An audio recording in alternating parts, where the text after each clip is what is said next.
Welcome to PCOP, the Henry Ford Health System Prostate Cancer Options Program.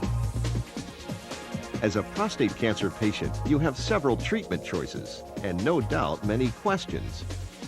This educational session has been designed to give you all the information you need to make an informed decision about your treatment. You'll also have an opportunity to meet with doctors who are prostate cancer specialists. And if you'd like, we'll help you arrange your treatment. Our goal is to help you get the medical treatment that you feel is best for you, both now and in the future. The prostate gland is one of the male sex glands located between the bladder and the rectum. The gland is about the size and shape of a walnut, and it surrounds the upper portion of the urethra, which is the tube that carries urine out of the bladder. The male hormones such as testosterone work to stimulate the prostate. Seminal vesicles are glands that empty semen into the urethra through the prostate. Near the prostate are some of the many lymph nodes that are present throughout our lymphatic system. Normal, healthy cells throughout the body grow and divide in a controlled way. When cancer is present, cells grow and divide in an irregular manner. If the cancer is not treated, these cells may also separate from the original site and spread to other parts of the body through the bloodstream or lymph system. Selecting the most appropriate treatment for you begins with a precise diagnosis. Several factors are used by your physician to evaluate your condition. These include your PSA, your Gleason score, and the stage of your cancer. By now, you should be familiar with the term PSA. Do you know what your PSA is? Prostate-specific antigen is a protein that's produced in the prostate. A simple blood test is done to measure the level of the protein in the blood. An elevated level may be due to a number of factors. For example, benign prostatic hypertrophy, which is a non-cancerous growth of the prostate. Sexual activity, infection, or a recent biopsy. In addition, cancer itself will make the PSA rise. The higher the PSA, the greater the chance that the cancer is aggressive and that it has spread. Another important measure is known as the Gleason score. A pathologist looks at two samples of the prostate cancer cells under a microscope. The cells are each assigned a number between 1 and 5. Nearly normal cells are grade 1, while the most abnormal are grade 5. Then the scores from the two slides are added together, producing a Gleason score between 2 and 10. The lower the score, the less aggressive the cancer is likely to be. Do you know what your Gleason score is? Once cancer has been detected, the letters T, N, and M are used to describe the stage of cancer. T refers to the actual size of the tumor. N refers to whether any cancer cells are found in the pelvic lymph nodes. These can only be positively determined through surgery. The letter M refers to whether cancer cells have spread to other parts of the body. Doctors will then use your Gleason score, PSA test results, the apparent stage of your tumor, your general health and life expectancy, along with your personal wishes to advise you on what they think would be the best treatment option for you.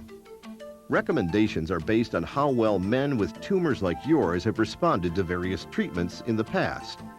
Your physician can discuss in detail the advantages and disadvantages of each treatment option.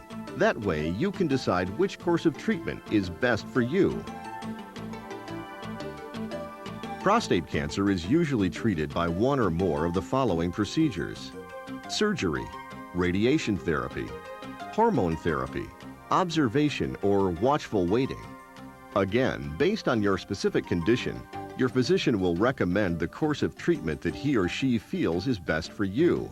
The final decision, of course, is yours. Surgery involves the physical removal of the entire prostate gland and tissues near the prostate. This is called a radical prostatectomy. During surgery, a catheter or tube is inserted into the penis so that urine can drain from the bladder. The catheter remains in place until the surgical area heals.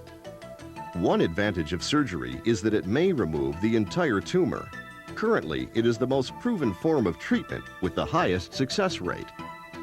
Surgery also allows for close examination of the prostate gland, which allows the cancer to be accurately staged, and it eliminates the inconvenience of daily radiation therapy treatments. As with any surgery, there is always the possibility of complications from either the surgery or the anesthesia. There is risk of impotence and some loss of bladder control, and there is no guarantee that every cancer cell will be removed. A new type of surgery developed at Henry Ford Health System is robotic prostatectomy, also called VIP. With this approach, surgeons use robotic technology to remove the prostate gland without making large incisions. Most patients go home from the hospital the next day and resume normal activity within a few days. Another treatment option is radiation therapy. Success rates with this treatment are somewhat less than with surgery, although modern radiation techniques have very promising results. Radiation uses X-rays to kill cancer cells. While it may damage some normal cells, in most cases the normal cells repair themselves. There are two types of radiation therapy: external beam radiation and seed implant.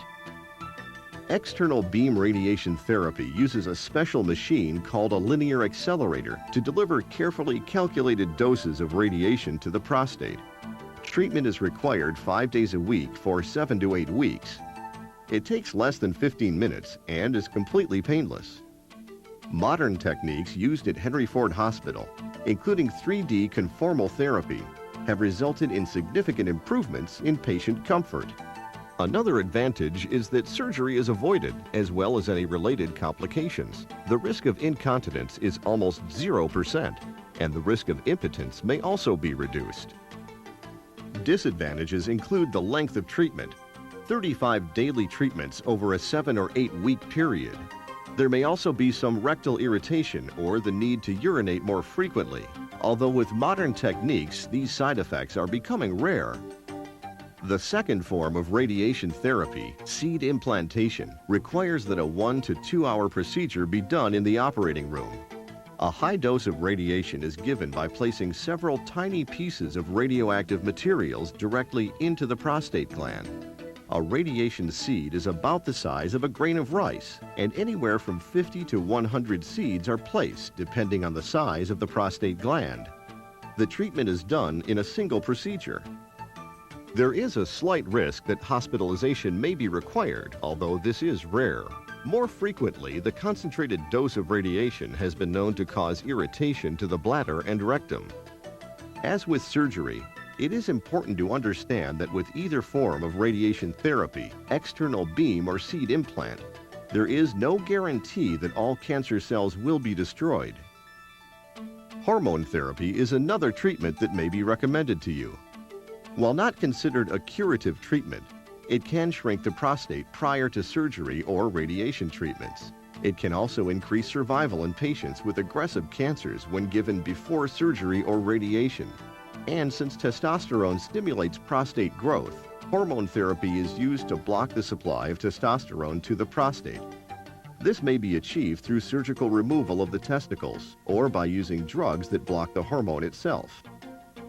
Side effects associated with this type of treatment include possible impotence, hot flashes, liver damage, and gastrointestinal irritation. Watchful waiting or close observation is another approach. Watchful waiting means that you and your doctors monitor your physical exam and PSA results very closely, and that treatment will be considered if the cancer starts to grow or cause problems. This may be a very reasonable approach for men with low PSA levels or with cancers that have a low Gleason score. If your doctor has recommended a course of observation and watchful waiting, be sure to follow the schedule of appointments and tests, such as the PSA. The prostate cancer treatments we've outlined here are among many treatments, both old and new, that are constantly being tested and compared in clinical trials. Patients who participate have the opportunity to benefit from new treatments while contributing to the advancement of medical science. If interested, ask your doctor if you could be a candidate for a prostate cancer clinical trial. Choosing the right prostate cancer treatment may not be easy, but we hope you now have all the information you need to make your decision. Generally, prostate cancer is slow growing. Therefore, you do have time to gather additional information and share your thoughts with your family and friends. Their support is important both now and during your treatment. If you have more questions or need clarification of the information received today, be sure to contact your nurse coordinator or doctor. Take all the time you need to make your decision. Then, let us know what you decide. Remember, our goal is to help you get the medical treatment that you feel is best for you, both now and in the future.